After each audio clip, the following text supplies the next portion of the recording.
بسمع محاضرات كتير او افكار كتير بسمعها من الناس، ويبقى عندي الشعور بتاع حزلقوم بتاع اعمل ايه؟ يعني اعمل ايه؟ اعمل الصح. انا سمعتك، هعمل ايه بقى؟ واحنا بنتكلم عن العقل النقدي، ازاي امارس التفكير النقدي؟ ازاي امارس العقل النقدي؟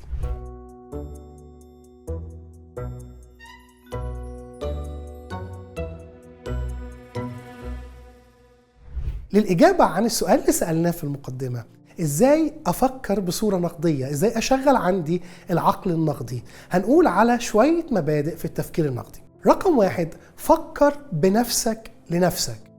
أنا مش هدور على حد تاني يفكر ليا، أنا محتاج أنا اللي أكون بحكم على الأمور. ممكن ناس تساعدني ان افكر بصوره سليمه، لكن في الاخر القرار والقدره على التفكير ده امر شخصي. العقل النقدي هو قرار شخصي انا باخده ان اعيد التفكير في الامور بصوره شخصيه. رقم 2، افصل نفسك عن رايك. انت مش الراي بتاعك. مرات كتيره بيحصل مشكله اني اعتبر ان رايي ده جزء مني، فبالتالي اي هجوم على رايي او اي خطأ في رايي انا برفضه وبهاجم وبكون بدافع عن رايي عشان ان الراي ده كانه انا. الحقيقه ان رايي ده مش انا، ورايي ده قابل للتغيير.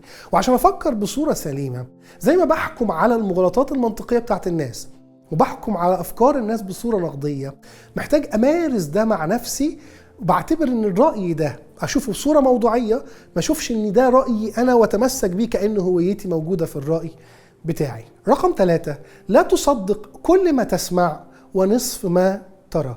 مش كل اللي بنشوفه وبنسمعه صحيح، محتاج أشغل فيه فكري. احنا جيل اتعود انه يحكم على الأمور بالحواس، باللي شافه بعينه وباللي سمعه بودانه، بس مش دايما ده بيكون سليم. واحد مرة بيحكي بيقول القصة حصلت قدام عيني وانا شايفها من البلكونة، وسمعتها ب6 روايات، كل واحد بيقولها بطريقة مختلفة. عايزيني ازاي اصدق حاجة انا ما شفتهاش؟ عشان كده مش عيب ومش غلط اني اشغل دماغي في الحاجة اللي ما شفت، حتى اللي شفتها، مش بس اللي ما شفتهاش، حتى الحاجة اللي شفتها بعيني والحاجة اللي سمعتها بودني، اعيد تفكير فيها واشغل فكري فيها. رقم 4، خليك على استعداد انك تتنازل عن رأيك. خليك مستعد انك تطلع غلط. انا عارف ان الموضوع ده مؤلم.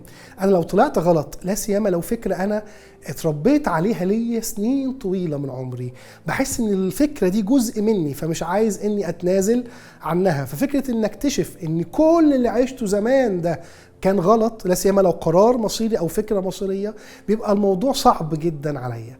بس الحقيقة حلو ان انا اتنازل عن فكرة غلط دلوقتي، بدل ما اعيش باقي حياتي في كذبة في حاجة غلط أنا كنت متعود عليها. فخليك مستعد إنك تغير فكرتك. أنا بدور على الحق، أنا مش بدور على إني أطلع نفسي أنا صحيح. رقم 5، دور على الافتراضات اللي ورا الفكرة. أي فكرة سطحية بيبقى وراها افتراضات تانية، فما تاخدش الموضوع من الظاهر بتاعه، من شكله. ايه اللي خلاني افكر بالصورة دي او بالطريقة دي؟ فبالتالي هيبقى عندي قدرة على التفكير النقدي وتحليل الفكرة لأجزاء صغيرة احكم بيها اذا كانت صح او غلط. رقم 6، لا تسقط رغباتك على الاشياء ولا امانيك. مرات مش بقول الصح، بقول اللي نفسي يطلع صح.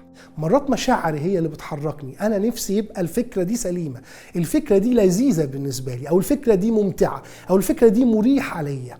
العالم مش مخلوق عشان يريحك ولا يمتعك، فما تسقطش رغباتك على الحاجة اللي انت بتفكر فيها. خليك موضوعي، فكر في الأمر كأنه مستقل عنك، وما تحطش أمنياتك فيه. لما أمشي مع ال6 مبادئ دول هيساعدوني إني أكون بفكر بصورة نقدية بصورة سليمة. ده مش موضوع فطري بيجي كده، ده محتاج إني أتدرب عليه وأتعلمه وأمارسه مع نفسي قبل ما أمارسه مع الناس.